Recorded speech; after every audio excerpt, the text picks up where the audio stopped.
there. Downton Abbey comes to visit Panavia. This is Steve Wood from Panavia, America's happiest car shop. Trying out new taglines. Let me know what you think. This is a 1937 Phantom III Rolls Royce. And so this is actually one of about 700 that was produced back in 1937. And it has a very rare V12, and we'll show that to you in a second. This car has been all over the world during its life. It was in South Africa, it was in India, England, and finally imported in California in the 20th century. And then in the 21st century, it now lives in Northern California with a new owner, and he's asked us to take a look at it and see if we can fix a couple of minor things with it. But a general tour of this particular Rolls Royce, this one, most Rolls Royce of this period were done at custom coach manufacturers. That means that the bodywork, the coach work was done by a coach house or a coach maker. This one was done by Hooper and Company. And Hooper and Company was a very conservative coach house or coach builders, whatever you'd like to say about them. And so whilst this is 1937, the body lines on it are very conservative, and you could be actually forgiven to mistaking this for something that was much earlier car, a much earlier mobile, such as like in 1934-35, because in Packard land, which is where my prior experience draws from, this looks more like the bodywork on the 34 and less like the 37. So very conservative coach makers, very traditional two-tone paint scheme.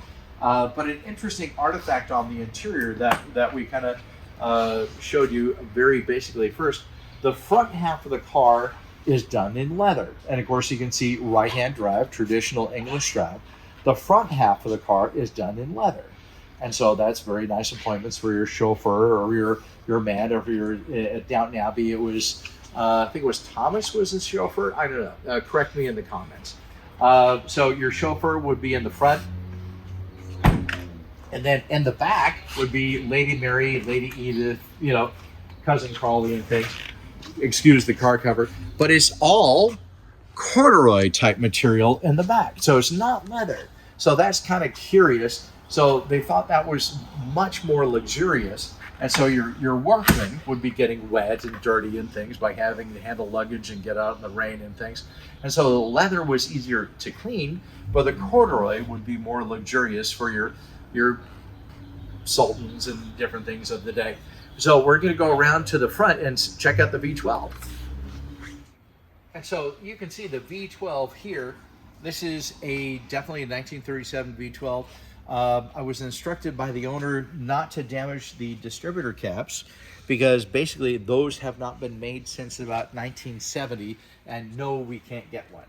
And so we're being very careful with the whole thing because it's so very antique. It's bordering on 90 years old, 85, 90 years old right now, because born in 1937. Yikes. You can imagine the metallurgy and different things just combusting. But this, again, is a good tour of an English car because different things like these wing mirrors, you would see these on MGs and Jaguars, and even an AC Ace would have the same mirror. This is not from 1937, so somebody added this later, but that's a mirror that was in production in England for quite the time. As we cruise down to the inside, you'll notice that even though it's such a huge car, the front driver space is so very small. With a gear shift on the right-hand side of the driver, and the clutch and the pedals, very, very tiny area. You had to be a little like 5'6" dude to be able to drive this thing. And it has twin ignition systems. It has one electric system and one magneto system in it. And so basically, theoretically, you would never fail, never stall, and what have you. And this is just this car is so full of many features that are just so not even thought of today. So let me come back to the back door. John may have to do some wiggling to be able to get this. So we have a partition glass window. So check this out. So you have back here you have your bar and things. Won't pull on that. But check this window out. So this comes back up and towards the end of its tenure, it then goes forward and meets up with the glass in the front. It's not to drag on the glass. We as Americans would think it would just go up and down, but they had, and it comes back out. It's like on a curve, on sort of a French curve, and comes down, and then goes right into the back seat. And then of course you have jump seats in the back if you want to carry some extra people for the train station, and those fold away like so. Oh, there's a lot there, that's why I can't get that open. We'll play with that later. So you're saying to yourself, how would you work on your Rolls Royce?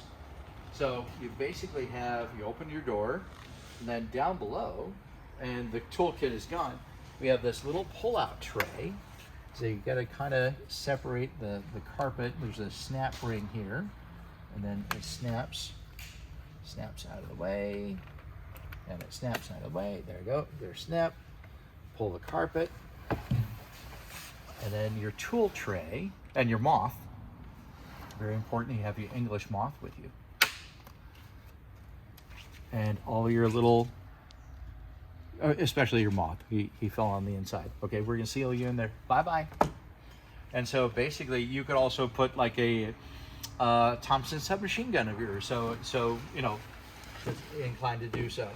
But that is one of the neat features of the Rolls Royce Phantom III.